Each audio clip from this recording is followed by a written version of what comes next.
Today we began writing proofs to solve algebraic equations, and so this involves more than just identifying the value of the variable. It involves citing the property that you use on each step of your solution, and we went over each of the properties today in class and on today's notes, and they're also listed at on the front of your homework, so as a reference. And between the two problems I'm going to do with you on the homework help video 5 and 6, if you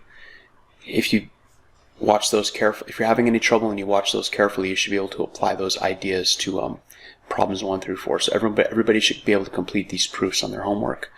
The first equation we have says d divided by 16 is equal to negative 24. The whole idea of solving an algebraic equation is you want to isolate the variable, because if I can just get d by itself on one side of the equation, then I'll know d equals whatever's on the other side, and then I will have identified the value of d. So we have to undo whatever's happening to the variable on the left side of the equation here. Here we're dividing by 16, and the inverse for dividing by 16 is multiplying by 16. So if I multiply by 16, I can undo that division. And then think about it this way. If you had 32 divided by 16, that would equal 2. And then if you took 2 and multiplied it by 16, you'd get back to 32. Division and multiplication are inverse operations, so one undoes the other. And so we can figure out what d is by doing the inverse of dividing by 16, which is multiplying by 16. But if I multiply the left side of the equation by 16, I need to also multiply the right side of the equation by 16. That's the property of equality that we went over today.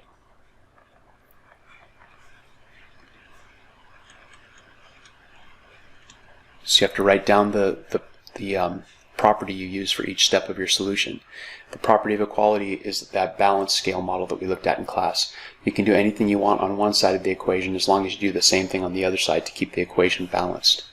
And the reason we multiplied by 16 is because 16/16 equals 1.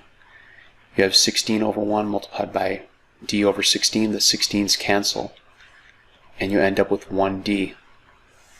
The fact that 16 multiplied by 1/16 equals 1, that's showing that reciprocals have a product of 1. So that's the multiplicative inverse. So we'll show that in a second, but first I just need to find out what this product is. 24 multiplied by 16 is 2 6s is 12 plus 2 is 14. Now I'm multiplying by 10, so I start with a 0 in the ones place. 4 tens is 40, 20 tens is 200. So I get 348. Did it wrong, 384. So 1d, and then I have to think about the sign. A negative multiplied by a positive is a negative, so negative 384. But the property that we're using here, the reason we multiplied both sides by 16 is to take advantage of the multiplicative inverse.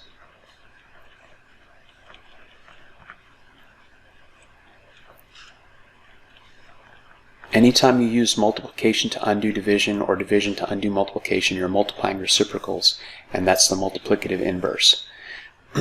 1d is d, so d equals negative 384. The fact that 1d equals d, that's the multiplicative identity.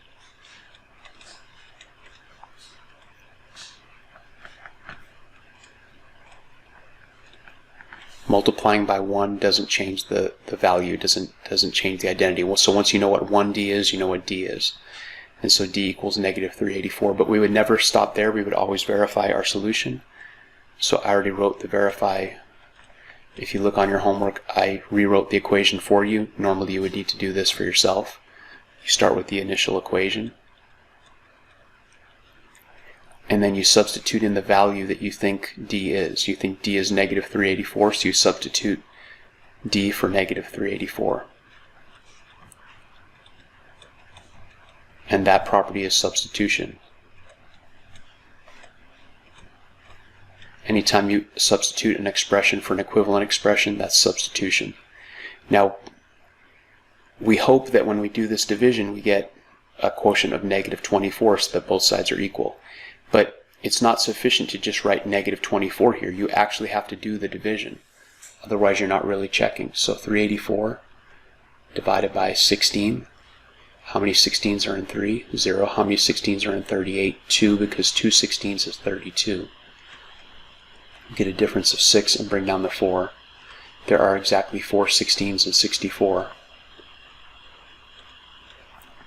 with a remainder of 0. So the quotient here is 24, but we were dividing a negative by a positive, so that gives us a negative quotient. So negative 4 equals negative 24. That's what you're hoping to see. That checks that you actually have the correct value of D. That's called the reflexive property. It's like negative 24 is looking at its reflection in a mirror. But never assume that this is just equal to negative 24. You actually have to do the operation. Because what might happen sometimes is you'll get some quotient that's not negative 24, and that's not a bad thing. That gives you the opportunity to go back and check your work and figure out what went wrong. Maybe it was a computation error here. Maybe you used the wrong operation to isolate the variable. But it's not a bad thing if this doesn't work out. It actually gives you a chance to go back and fix your mistake. I also want to do problem number 6 with you.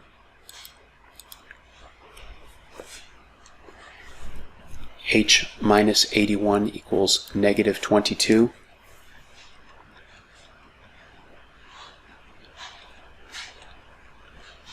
Again, we're going to use an inverse operation. We want to do the inverse of subtracting 81.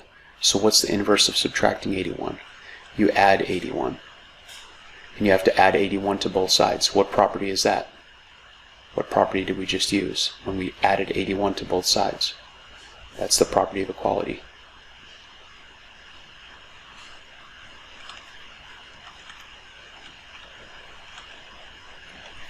Now h minus 81, do it over here.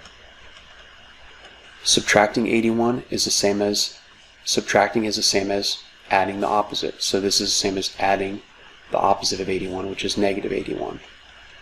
So I want you to think about this. When we did negative 81 plus 81, what property were we using? And what would the result be on both sides of this equation? Refer to your properties, do that during the pause, and try to complete this on your own, and then come back and see how you did, please. Paused.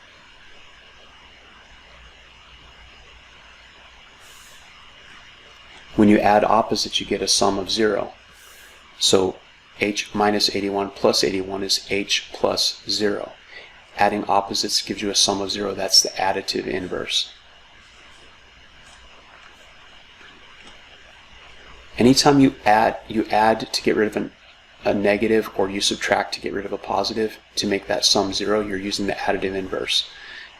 When you add to undo subtraction or subtract to undo addition, you're using the additive inverse. So we just need to think about then negative 22 plus 81. If I think about a number line real quick, if I think about, okay, 0's here, and I'm at negative 22. If I add 81, which direction am I going? I'm going to the right if I'm adding 81. But adding 81 is going to take me way past the 0, right? I only need to add 22 to get to 0. So I'm somewhere in the positive territory here. And we find the difference between these two to find out where we end up. 81 minus 22 is 59. So I end up at positive 59. So negative 22 plus 81 is 59. So then h plus 0 is 59, so h is 59. H plus 0 is h, the identity of h. So this is called additive identity.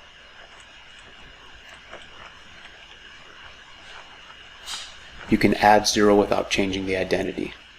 And so that's the additive identity, but we still need to check our work. So here's our verify step.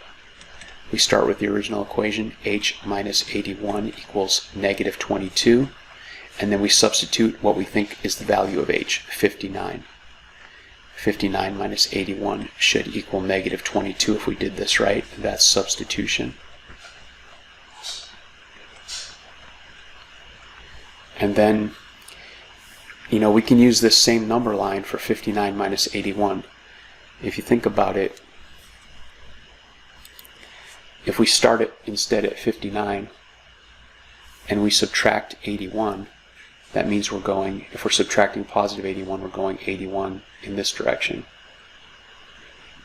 So you find the difference between 81 and 59.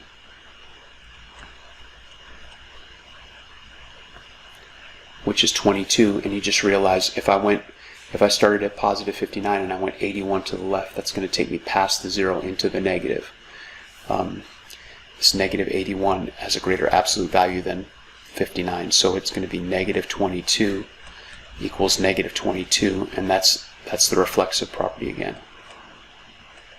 That's how we know we have the right value for h, because we ended up seeing the same value on both sides of the equation, indicating that the equation is true. Okay, I hope that helped, and I hope that helps you do 1 through 4 if you're having any trouble with those.